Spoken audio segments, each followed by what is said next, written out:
In this video on Buddhist teachings, we will reveal 8 types of people we should avoid helping at all costs. 2 of them might especially surprise you. However, before diving into the topic, listen to a story that will greatly help you understand the lesson contained in this video. A long time ago, in a small Japanese village, there lived a farmer named Hiroshi, known for his kindness and willingness to help others. One day, Hiroshi found a snake trapped in a snare in his barn. Despite the snake being potentially dangerous, Hiroshi felt compassion and decided to free it, guided by Buddhist teachings about compassion towards all beings. Hiroshi cared for the snake, fed it, and provided a safe place for it to recover. However, as soon as the snake felt better, it bit Hiroshi and escaped. Hiroshi, hurt and surprised, lamented that the animal treated him this way. He then remembered Buddha's words saying, "The nature of all beings is as it is. It cannot be changed, only understood." He understood that the nature of the snake is such that it will bite regardless of how much help it has received. This story, like many other Buddhist stories, teaches us that some people, like that snake, do not change their nature no matter what. It reminds us of Buddha's words, "Just as the lotus is pure in water, good and evil dwell in the heart of man." Sometimes, in our desire to help, we might ignore certain important signs, leading us to be hurt by others. It is important to know whom we help and understand that not everyone will appreciate our efforts. Imagine your energy is like a battery. Some people recharge it, while others drain it faster than a phone with 1,000 apps open simultaneously. Sound familiar? Each of us has encountered both types of people in our lives.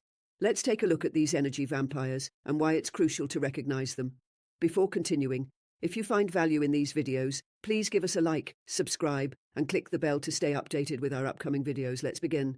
Number 1, the envious. Imagine you just won the lottery. Who would you tell first?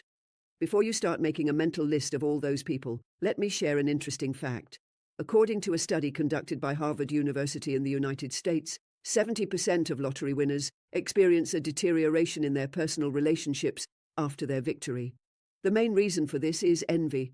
However, you don't need to win millions to experience the destructive effects of envy. From job promotions to a new relationship that makes you happy, the envious are always lurking, ready to shoot their poisonous arrows of disapproval and resentment. Psychologist Sarah Prasai, in her book The Philosophy of Envy, suggests that envy arises when we perceive a gap between what we have and what we believe we deserve. It's as if we have an internal cosmic justice meter that goes crazy when someone else gets something we think should be ours. But here's something interesting. Envy isn't necessarily bad. In fact, it can be a powerful motivator. As the famous inventor Thomas Edison said, to invent something, you need a good imagination and a pile of junk.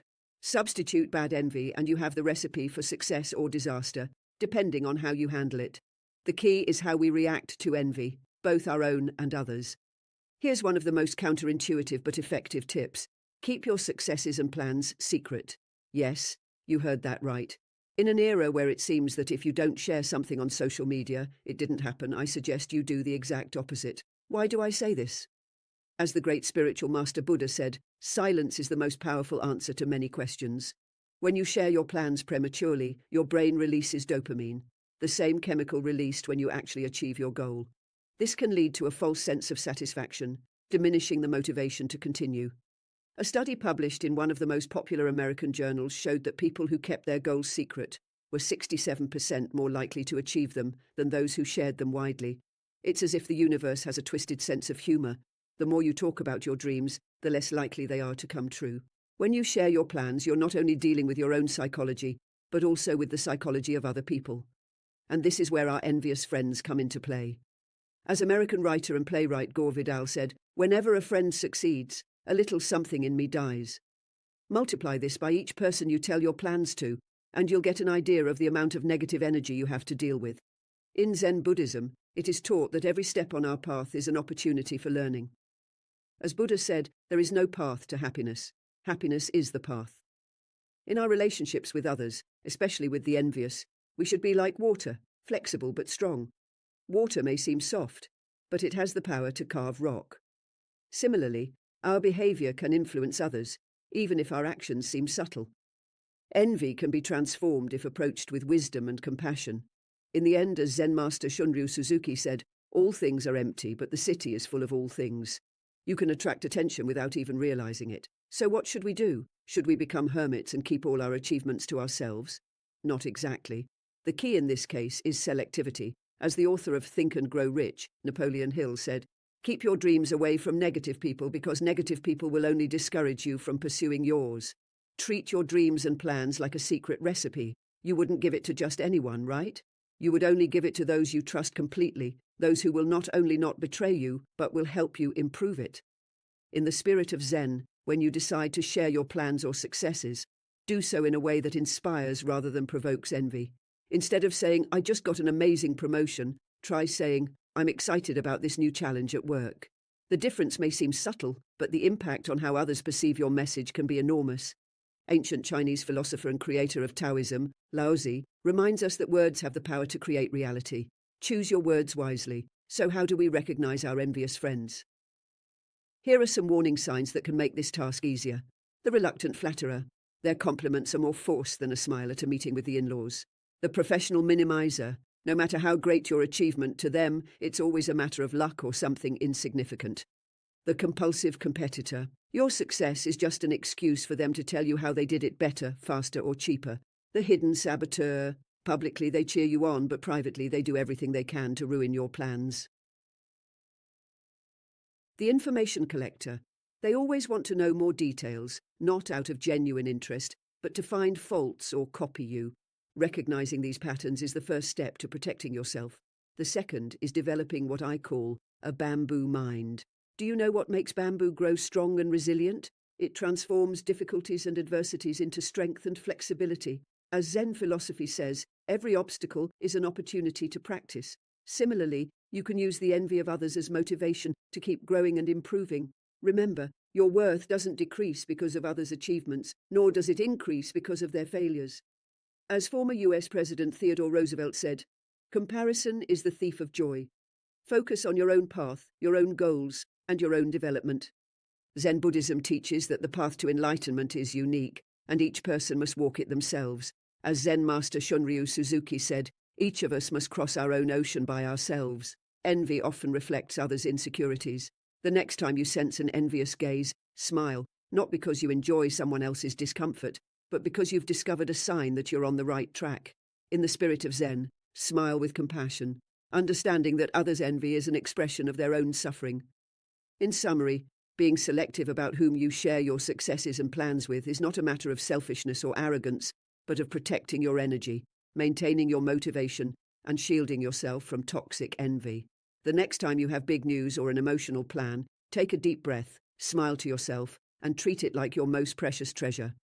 Decide to share it only with those who will genuinely rejoice in your success. Remember, the greatest success is the one that others notice by themselves and doesn't need to be announced to the world. Let your achievements speak for themselves. In the end, actions always speak louder than words and definitely attract less envy. Number 2, the manipulators. This group presents a special challenge because such people are true artists in the art of manipulating others' goodwill. They use sincere attempts to help to satisfy their own interests, without the slightest intention of reciprocity or showing real improvement. Imagine you are playing chess, but your opponent has the secret ability to move your pieces without your knowledge. This is the strategy of an experienced manipulator. Don't worry if you just realize that there may be someone like this in your environment. Today we will learn to recognize their tricks and defend ourselves against their cunning. As Zen Master Shunryu Suzuki said, the most important thing is to find a balance between calm and action. When dealing with a manipulator, it is crucial to stay calm and be aware of your actions. Manipulators use our emotions to achieve their own goals. In Zen, we learn that awareness is the key to understanding the true nature of reality. We must be aware of our thoughts and emotions to avoid being dragged into their games. Why do some people seem to have a PhD in manipulation? Psychology has some interesting answers to this question. According to a study conducted by one of the most popular universities in the United States, people with narcissistic and Machiavellian traits are more likely to manipulate others. It's as if they have an internal GPS programmed to find the shortest path to their own interests, regardless of whom they have to step over. I'm not saying you should put on a tinfoil hat and trust no one, but it is important to develop your radar to detect emotional pirates. As famous psychologist and author of the book Influence: The Psychology of Persuasion, Robert Cialdini said, "The best defense against manipulation is knowledge and awareness." Think of your emotional well-being as a fortress you must protect at all costs. Manipulators are like invaders trying to penetrate your defenses. If you don't have a good security system, before you know it, they'll be sitting in your living room eating your snacks and controlling your life with the remote. How to recognize a manipulator? Here are some warning signs. The emotional chameleon. They change their personality faster than a teenager changes moods. Their behavior varies depending on who they're with, adapting to what they think that person wants to see. As Zen Master Doan said, "Each moment is invaluable, don't waste it on superficial games." The gaslighting expert. They make you doubt your own perception of reality. Are you sure it happened that way? I think your memory is failing you. You should take something to improve your memory. These are just a few examples of what they say. In Zen, we learn that reality is subjective, but the truth always resides within us. We must trust our intuition and not let others distort it. Be aware, pause, and reflect carefully to ensure you are not dealing with this type of person when you encounter similar statements. 3. The low self-esteem sniper. These people often make comments that seem innocent but undermine your confidence. For example, they might say, "Are you really going to wear that?" Well, if you feel comfortable in it. The goal of people who make these types of comments is to divert attention from their own deficiencies and shortcomings. With this type of person, cut the conversation short immediately and set clear boundaries. React right away.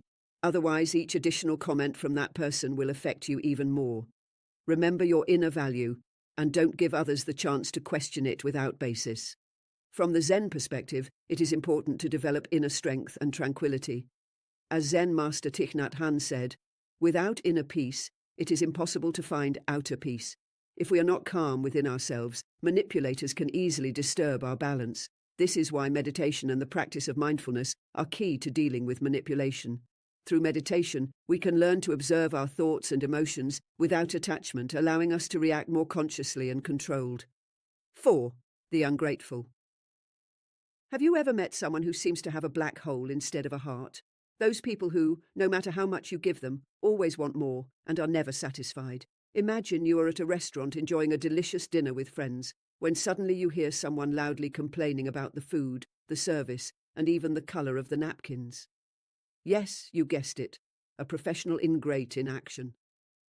In Buddhist wisdom, there is a saying, "Everything is in the mind." What makes some people seem eternally unsatisfied? Psychology has interesting answers to this.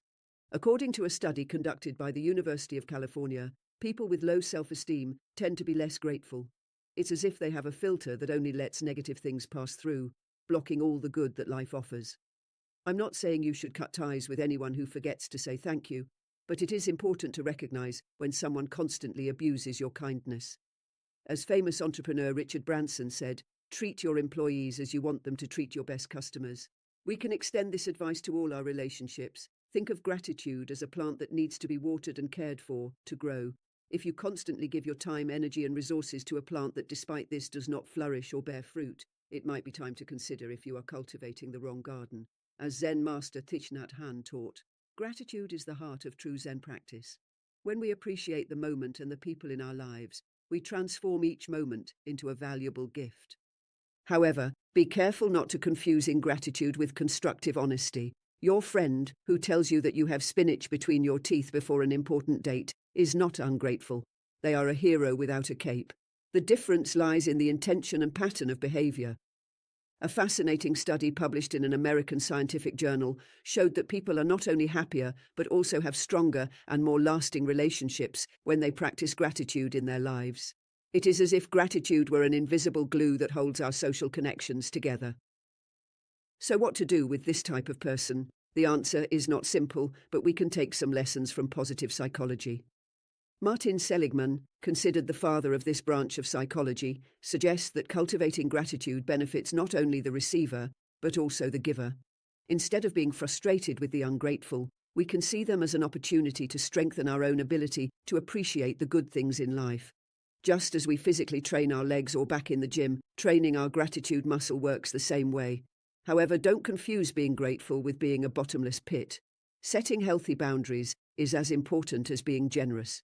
As writer Brené Brown said, "Generosity is not infinite, and it is not true if it comes from resentment. Remember, the lack of gratitude says more about them than it does about you." As psychologist Carl Rogers said, "The paradox is that when I accept myself as I am, then I can change." The next time you encounter an ungrateful person, take a deep breath, remember your value, and ask yourself if that person deserves your energy. If the answer is no, it's time to walk away. You are not selfish. You are practicing self-care. By taking care of yourself first, you can better take care of others. If you decide to continue helping, do so because you genuinely want to, not because you expect recognition. Before moving on to the fourth type of person, share this video with your loved ones and with everyone you think should see it. Also, write in the comments, "Every day I become wiser," to show me that you are still here with me and to inspire others in shared learning. Number 4, lazy people. Have you ever encountered someone who seems to have an allergy to effort? These are the people who always have an excuse for doing nothing, as if the couch were their natural habitat and the remote control an extension of their hand. Welcome to the fascinating world of the lazy, masters of the art of doing nothing, who teach us valuable lessons about productivity, or perhaps about its lack. Imagine you're in a work meeting and you hear someone say, "I couldn't finish the report because my cat ate my motivation." Yes, you guessed it. It's a professional slacker in action. What makes some people seem to have a PhD in procrastination? Science has interesting answers. According to a study conducted by a major US university, laziness might be a strategy to save energy.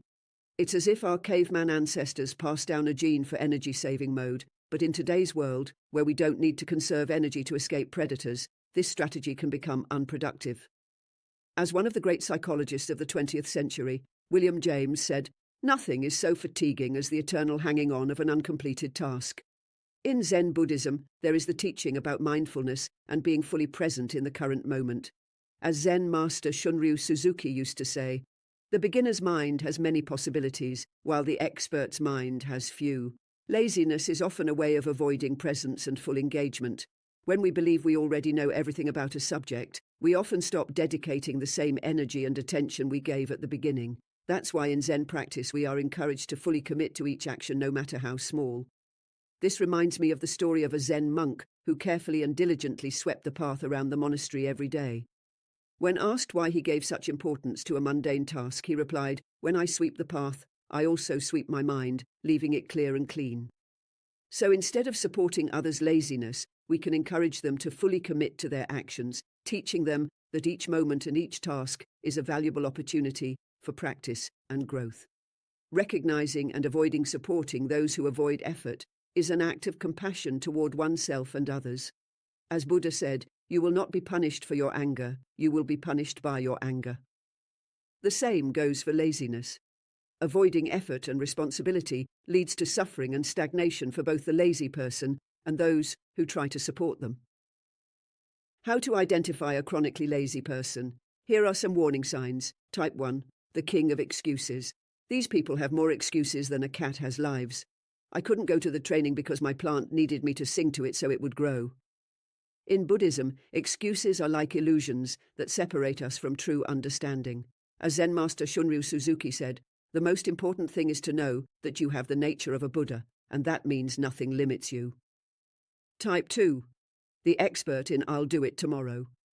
For them, tomorrow is a magical place where all pending work accumulates. For greater clarity, that tomorrow never comes. Zen master Thich Nhat Hanh says, "The future depends on the present. If we take good care of the present moment, the future will take care of itself." Type 3. The lazy multitasker. These people can be watching series, checking Facebook, and complaining about their work simultaneously.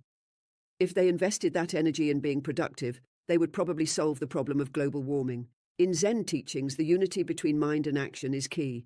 As the Zen saying goes, "When you walk, walk. When you eat, eat." Type 4. The shortcut seeker. Always looking for the easiest way to do things. If there were an app that breathed for them, they would be the first to download it. In Buddhism, seeking shortcuts is seeking illusion.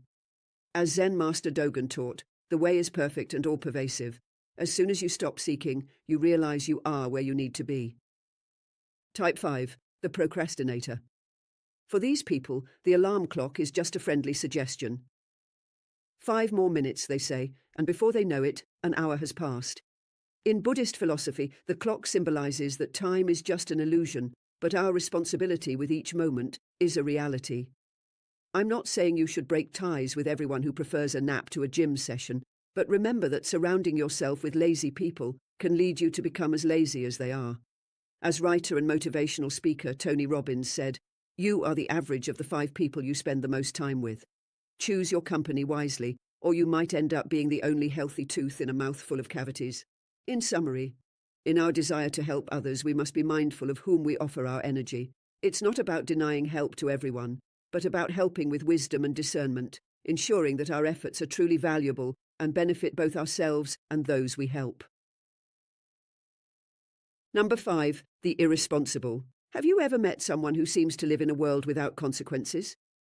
Welcome to the fascinating universe of the irresponsible, experts in avoiding commitments and blaming everyone and everything except themselves. Imagine you're on a boat, and suddenly you see a hole in the hull through which water starts to enter. While you and the rest of the crew desperately strive to plug the hole and bail out the water, you see someone leisurely sunbathing on the deck saying, "It's not my problem, I didn't make the hole." That, my friend, is irresponsibility in its natural habitat. When we try to help someone with this behavior pattern, we often fall into a cycle of frustration and anxiety. No matter how much we try to support them, our help rarely leads to significant progress. The irresponsible, as their name indicates, avoid responsibility and have an almost Olympic capacity to blame others for their failures. If something goes wrong, even if it is completely disconnected from our actions, we can be pointed out as the guilty party. This is not only unfair, but can also have significant emotional and reputational impacts on those who try to help these people. Therefore, it is important to adopt a cautious approach when dealing with this type of person. An effective strategy is to invite such a person to reflect on their actions and the consequences they entail. Instead of solving their problems for them, we can direct their attention to developing self-evaluation and self-management skills. A well-known American neuroscientist, Richard Davidson, has demonstrated that the brain is extremely plastic and capable of changing and adapting even in adulthood. So, there is hope, although these people often need a slight push, or even a push the size of an elephant. As Nelson Mandela said, education is the most powerful weapon you can use to change the world. In this context, education encompasses not only academic knowledge, but also the ability to take responsibility and learn from mistakes. Ultimately, dealing with irresponsible people is an exercise in patience and self-control. As philosopher Bertrand Russell said, "The trouble with the world is that the stupid are cocksure and the intelligent are full of doubt." In Buddhism, we also often repeat that helping others is the path to enlightenment, but only when it is wise help. So the next time you face a chronically irresponsible person, take a deep breath and remember that at least you have the intelligence to doubt whether you should continue helping them. Number 6, the eternal critic. These individuals have a talent for finding faults in every situation or person, from your choice of clothing to the way you do your work or take care of your home and family. Identifying them can be as simple as listening to their conversations. Their comments are often negative and destructive. If this sounds familiar, you're probably dealing with a chronic critic in your life. Dealing with them can be like navigating an emotional minefield. No matter how good your intentions, they will always find a way to dismantle them with their sharp criticism. What makes them this way? Research suggests that chronic critics often use criticism as a way to establish power, control over others, and even as a way to project their own insecurities. It's as if they have special glasses that only allow them to see faults in everything. To counteract their negative influence, it's essential to maintain a balanced perspective. As Zen master Tyson Deshimaru said, "The true strength lies in a calm mind." Don't take their criticism personally. Often their words say more about them than about you. Try to redirect the conversation towards positive aspects or constructive solutions. Sometimes a simple change of topic can be the best defense against their verbal attacks. Remember that constructive criticism can be helpful for personal development, but chronic criticism merely erodes self-esteem and undermines confidence. Establish clear boundaries and maintain a positive attitude to protect yourself from their negative influence while promoting a more positive and constructive environment around you. Number 7, the narcissist. Have you ever met someone who seems to have a mirror instead of a soul? Welcome to the fascinating world of narcissists, beings in whom self-love occupies all the top spots on the podium. Imagine trying to fill an Olympic-sized swimming pool with a single glass of water. That's how futile it can be to satisfy a narcissist's ego. Don't worry, you're definitely not alone on this journey. According to studies conducted by a renowned US university, approximately 6% of the population exhibit significant narcissistic traits. This means you've probably met at least one or two such people in your life. How to identify these self-worshippers? If you've ever encountered someone who believes the sun rises solely to shine on their face, you're likely dealing with a narcissist. These people have a remarkable ability to turn every conversation into a monologue about their achievements, no matter how irrelevant they may be.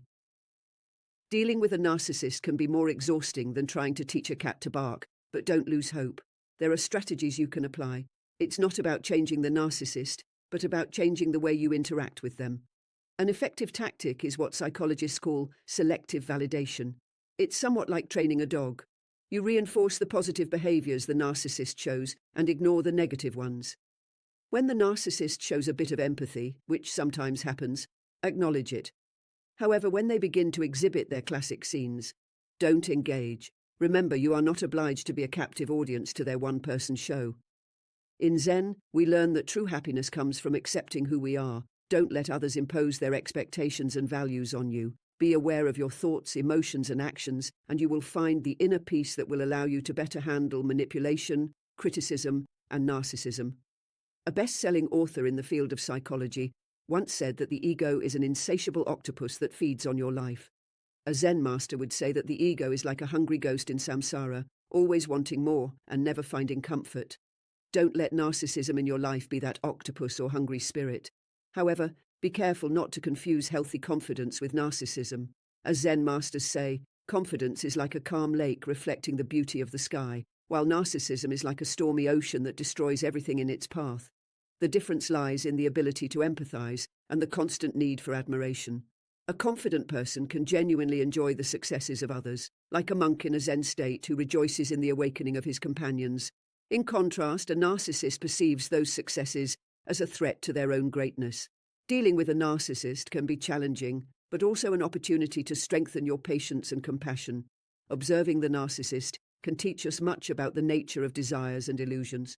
Through this observation, we can see the reflection of our own internal barriers and struggles, allowing us to draw conclusions and grow personally. Number 8. The opportunist. Imagine encountering someone who always seems to be lurking, looking for every opportunity to gain something at the expense of others, regardless of the consequences. That is the opportunist, someone who skillfully takes advantage of the generosity or resources of others without offering anything in return except their own comfort. As Zen Master Nath said, happiness is only possible when we stop expecting it to come from the outside and start creating it from within. Opportunists, on the other hand, seek happiness externally, in the resources of other people, without realizing that true happiness can only be found within oneself. However, do not confuse an opportunist with someone who genuinely needs help. The difference lies in the pattern of behavior and reciprocity. As a psychologist from Harvard University recounts, opportunists are experts at making you feel guilty when you do not meet their expectations. In Buddhism, it is said that guilt and shame should be understood and transformed rather than allowed to control our lives. Detecting an opportunist can be tricky, as they often hide their true intentions under the guise of collaboration and mutual well-being. A key sign to identify them is the lack of reciprocity. They always receive help but rarely return the favor or collaborate equally. Dealing with an opportunist requires setting clear boundaries and being aware of your own resources and personal limits. As Zen Master Dogen said, understanding the limits of your power is the beginning of true strength. It is crucial to set clear expectations from the start. Define what you are willing to offer and what you expect in return. Promoting reciprocity is also essential in this case. Encourage the opportunist to contribute equally to the relationship, whether by sharing responsibilities or defining roles and expectations transparently. From a psychological perspective, opportunists reflect combinations of low empathy and high opportunism. As Buddhist Zen master Chogyam Trungpa said, "True compassion is selfless and expects nothing in return." By understanding how to identify and manage opportunists, you can protect your emotional integrity and maintain healthier and fairer relationships. It is true that giving and receiving are fundamental in any healthy relationship, but when you realize that you always give and receive nothing in return, it is time to reconsider the situation. Investing energy and effort in people who undervalue your contribution can be emotionally draining. It is better to direct that energy toward more equitable and satisfying relationships where your actions are recognized and valued. As Japanese Zen master EQ said, life is too short to waste on people who do not see your light. At the end of this video, I have a question for you. I would like you to take a moment to reflect on it before answering. Here it is. What would change in your life if you could easily detect the behaviors presented in this video in the people around you? If you feel it is valuable, share your answer in the comments below this video. You might also inspire others to do the same. If you have reached the end of our journey, write this phrase in the comments. I live my life with full awareness. Don't forget to subscribe and turn on notifications to stay updated on new videos. And remember, all we have is now.